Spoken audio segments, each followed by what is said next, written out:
to be, or like not to be? That's the question. At least I think it is. I don't really know. Whether 'tis nobler in the mind to suffer the slings and arrows of like outrageous fortune, or to take arms against a sea of troubles, and by opposing them, to die, like to sleep. Wait, who even has time to sleep? It's AP exam week. No more, and by a sleep to say we end the heartache and the thousand natural shocks. The flesh is like there too. 'Tis a comparison devoutly to be wished, to die, to sleep again. I already told you we don't have time to sleep. To sleep, perhence to dream. There's like the rub. Oh, no one understands me. I think I'm gonna write a song.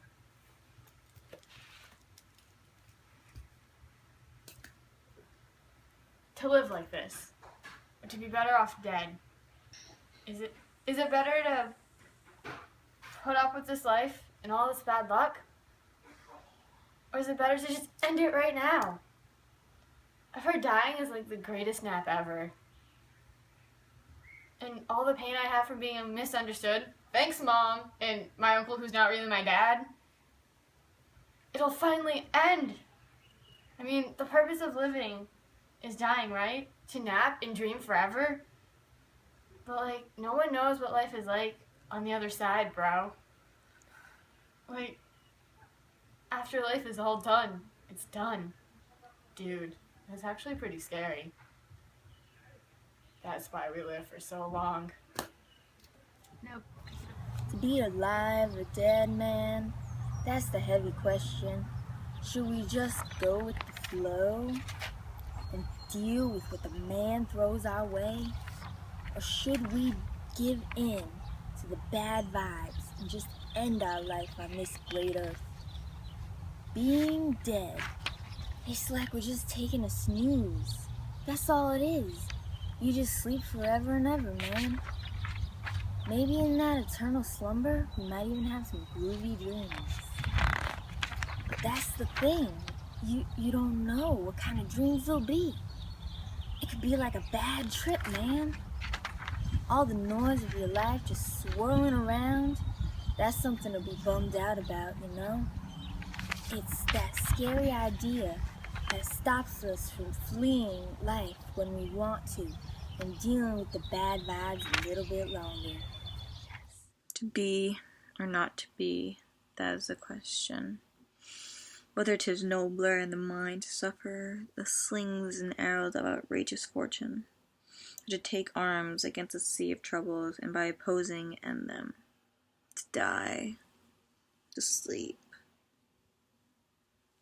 no more, and by a sleep to say we end the heartache and the thousand natural shocks that flesh is heir to. 'Tis a consumption devoutly to be wished, to die, to sleep perchance, dream. Aye, there's the rub. For in that sleep of death what dreams may come, when we have suffered off this mortal coil, must give us pause. There's the respect that gives us calamity of so long life, for who we bear the whips and scorns of time, the oppressor's wrong, the proud man's contumely, the pangs of despised love, the law's delay, the onslaughts of office and the spurns, the patient merits of the unworthy takes, what he himself may quittance make with a bared bodkin.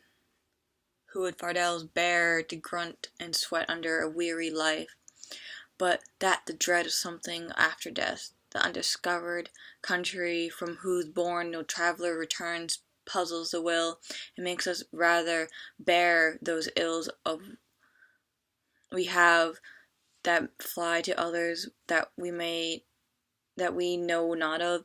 Thus conscience does make us cowards of us all. And thus the native hue of resolution is sickled over with the pale cast of thought, and enterprises a great glitch in moment. With disregard, their currents turn awry and lose the name of action. To go or not to go? That is the question. Will my social anxiety consume me? Or could my courage outweigh the nerves? Will one say hello and I say thank you? Or will I respond correctly? If I go to the party, will I die of embarrassment? Oh no, this is foolish nonsense. My mind is nothing but evil, tricking me to fear these fears, causing me nerves and discomfort. To go or not to go? Fake laughter and despair? Or home and Netflix? To be or not to be? That is the question. Whether it is nobler in the mind to suffer the slings and arrows of outrageous fortune, or to take arms against the sea of trouble, and by opposing end them, to die, to sleep, no more, and by a sleep to say we end the heartache and the thousand natural shocks that flesh is heir to. 'Tis a consummation found to be wished, to die, to sleep, perchance to dream. Aye, there's the rub, for in that sleep of death what dreams may come, when we have shuffled off this mortal coil, must give us pause.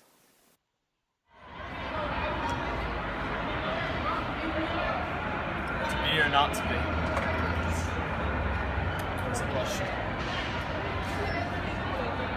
Whether 'tis nobler in the mind to suffer the slings and arrows of outrageous fortune and take arms against the sea of troubles, and by opposing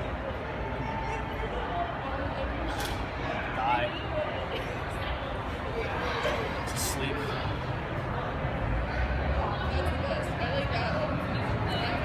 By sleep to say, we end the heartache and the thousand natural shocks that flesh is there too.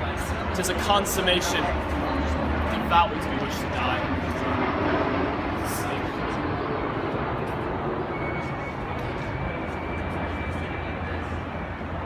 To sleep, perchance to dream. For in that sleep of death, what dreams may come when we have shuffled off this mortal coil, must give us pause. There's the respect that makes calamity of so long life. For who would bear the whips and scorns of time? The dread of something after death. The undiscovered country from whose bourne no traveler returns puzzles the will and makes us rather bear those ills we have than fly to those that we know not of.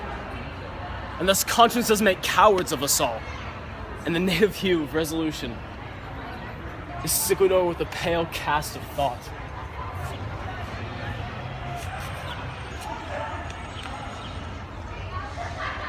An enterprise, great pitch and moment.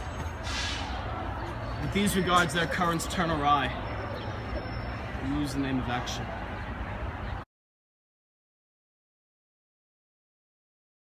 So, I honestly didn't know what I wanted my Hamlet to be.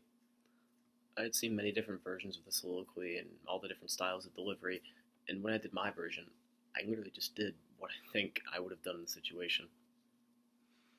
I guess the closest label to it would be cynical, because of my approach. I take it all as if it's just a joke, or that dying doesn't really matter in the end.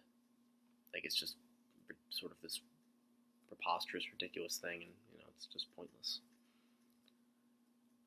And I guess if one were to read more into it, it would just attest to how depressed Hamlet actually is in the play. Like, the fact that he thinks so many things are pointless, that dying itself is pointless. Like, literally to die would just have no effect on the situation. And that's how hopeless he is, and that's how depressed he is, I think. And I think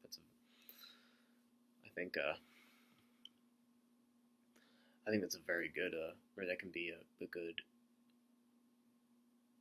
representation of Hamlet's character. Hi, my name is Emily Rigo, and I chose to interpret Hamlet's to be or not to be speech as a mime in order to portray his thoughts and his actions separately, and also to convey to the audience that this speech was taking place within his own mind. The black and white video setting symbolizes Hamlet's two choices, whether to be or not to be, while the echoing tone represents the lingering consequences Hamlet must also consider while choosing to either be or not be. Personally, I think miming Hamlet is very effective because it places a greater emphasis on body language in order to express a conflicted tone.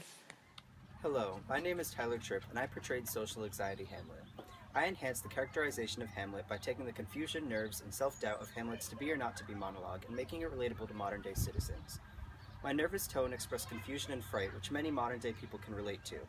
I chose to film this within the confinement of a bedroom to directly parallel with Hamlet's own sense of security within his own mind, giving him the freedom and assurance to decide his own fate freely, in a manner where he cannot be judged by others looking in. So, would you go to a party with Hamlet? Hi, hello.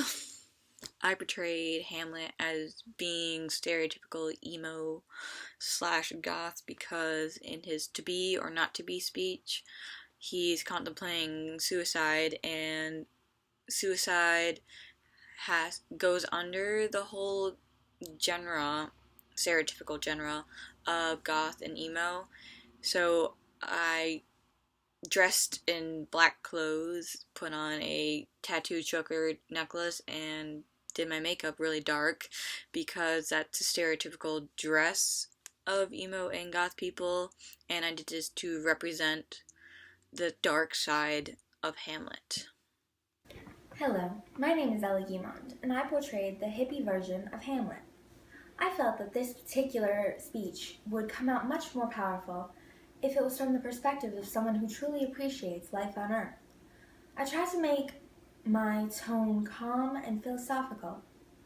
I wanted my character to convey that although troubles are a part of life, you must appreciate the earth around you.